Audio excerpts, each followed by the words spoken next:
Setiap langkah yang ku tempuh hendaklah tuju padanya. Sebab bila bukan karenanya semua akan tersia. Bila ku luruskan niatku, Allah akan selamatkanku. Ku tanamkan dalam hatiku, Allah dekat selalu. Assalamualaikum warahmatullahi wabarakatuh. Innal hamdalillah, alhamdulillahi rabbil alamin, wassalatu wassalamu ala asrofil anbiya wal mursalin wa ala alihi wa sahbihi wasallim. A'udzu billahi minasyaitonir rajim. Bismillahirrahmanirrahim. Wasari'u ila maghfiratin min rabbikum wa jannatin arduhas samawati wal ard uiddat lil muttaqin. Shadaqallahul azim. Bapak-bapak, ibu-ibu, ikhwah fillah sekalian, pertama-tama dan paling utama, marilah kita selalu panjatkan puji dan syukur kehadirat Allah Subhanahu wa taala. Karena Allah Subhanahu wa taala telah memberikan kita banyak sekali kenikmatan, baik nikmat iman, nikmat Islam, dan terutama nikmat sehat dan nikmat kesempatan. Sehingga pada hari yang ke-12 Ramadan 1441 Hijriah ini, Allah masih mentakdirkan kita untuk melaksanakan ibadah bulan Ramadan terkhusus pada hari ini. Salawat dan salam juga tak lupa kita panjatkan kepada junjungan kita, uswah kita, teladan kita, Nabi besar Muhammad sallallahu alaihi wasallam. Bapak Ibu, ikhwah fillah sekalian, izinkan saya menyampaikan sedikit untayan tausiah dalam beberapa menit ke depan yang semoga bermanfaat untuk saya dan kita semua. Dalam surat Ali Imran ayat 133 yang saya bacakan tadi, yang artinya, dan bersegeralah kamu kepada ampunan dari Tuhanmu dan kepada surga yang luasnya langit dan bumi, seluas langit dan bumi, yang diperuntukkan untuk orang-orang yang bertakwa. Bapak Ibu, ikhwah fillah sekalian, pertanyaan utamanya adalah mengapa kita harus segera beramal? Ada beberapa alasan utama mengapa kita harus segera beramal. Yang pertama adalah tentu saja waktu yang kita miliki hanyalah saat ini. Waktu-waktu yang telah kita lalui kemarin tidak bisa kita ulangi lagi.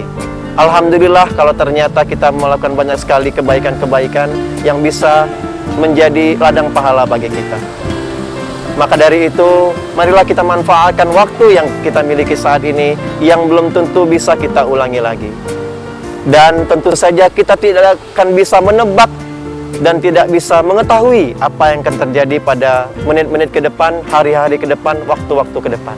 Sehingga alasan utama mengapa kita harus segera beramal adalah, yang pertama adalah karena waktu yang dimiliki hanyalah saat ini. Tidak bisa kita ulangi lagi, dan waktu yang ke depan tidak bisa kita prediksi atau tidak bisa kita ingat, ataupun tidak bisa kita tidak bisa kita perkirakan. Yang kedua, mengapa kita harus segera beramal? Bapak Ibu, ikhwah fillah sekalian, di hadapan Allah Subhanahu wa taala nanti kita berdiri sendiri, mempertanggungjawabkan perbuatan kita sendiri, tidak bisa diwakilkan oleh orang lain.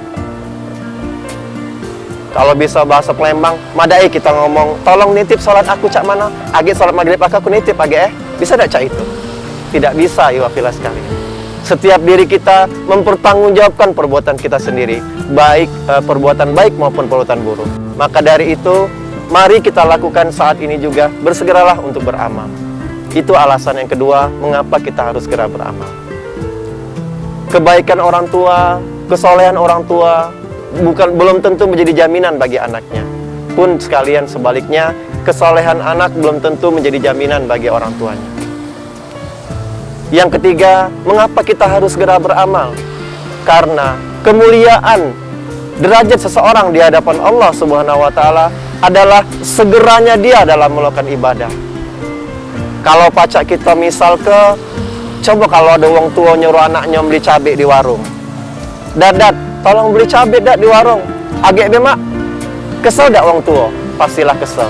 Coba kalau dia cepat segera untuk ke warung, dadat beli ke cabai ke warung, dan langsung bergerak dia ke warung untuk beli cabai. Nah, pastilah denjoknya ada lebih dikit, pastilah denjoknya untuk si sadat ini. Itulah makanya Allah akan memberikan kemuliaan derajat seseorang apabila dia bersegera untuk beramal.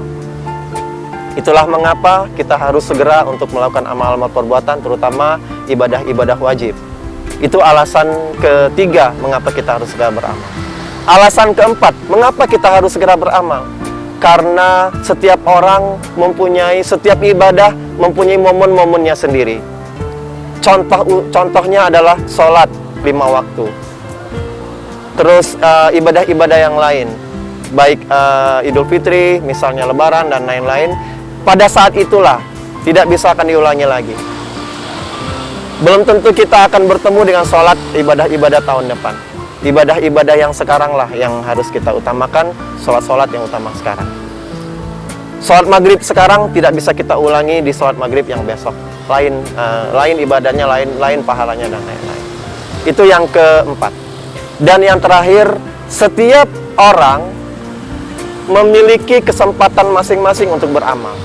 Orang yang kaya berkesempatan untuk bersedekah kepada orang yang kurang mampu. Orang yang berilmu berkesempatan untuk menyampaikan ilmunya kepada orang yang kurang berilmu. Pemimpin tentu saja mempunyai tanggung jawab kepada rakyatnya pada saat kesempatan itu. Dan belum tentu kesempatan itu akan terulang kembali. Orang tua berkesempatan untuk mendidik anaknya dan seterusnya. Kesempatan-kesempatan seseorang akan berbeda-beda, waktunya akan berbeda-beda, dan tidak mungkin akan diulangi lagi. Semoga Allah SWT memberikan kita kesehatan, waktu luang, kekayaan, dan lain-lain, agar kita bisa lebih banyak memberikan kontribusi, memberikan perbuatan-perbuatan baik kepada orang lain.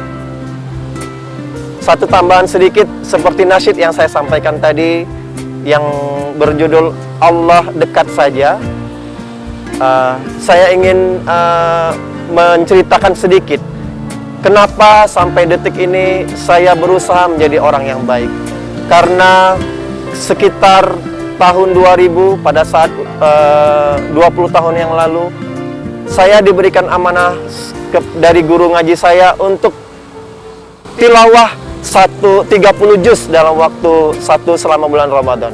Dan pada saat itu subuh di masjid tercinta saya, Masjid As-Sa'adah yang kita berada sekarang, saya tilawah habis subuh untuk sesuai dengan pesan guru saya.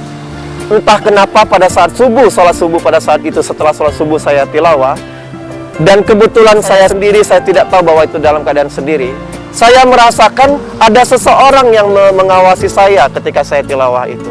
Dan ketika saya menoleh, tidak ada orang yang mengawasi saya. Ada rasa heran dalam hati saya, siapa yang mengawasi saya pada saat itu. Tapi kenapa setelah saya tilawah itu saya menyadari, setelah saya mengalami peristiwa itu, saya menyadari, mungkin itulah hidayah Allah SWT. Allah dekat kepada kita semua. Allah mengawasi semua yang telah kita lakukan, entah itu baik ataupun buruk. Mungkin itu saja dapat saya sampaikan. Semoga bermanfaat untuk saya dan kita semua. Selamat menjalankan ibadah puasa. Saya mohon maaf apabila ada salah, dan kepada Allah saya mohon ampun. Ke pasar beli baju baru, baju barunya berwarna putih. Bila khilaf, salah dan keliru, mohon dimaafkan setulus hati. Assalamualaikum warahmatullahi wabarakatuh.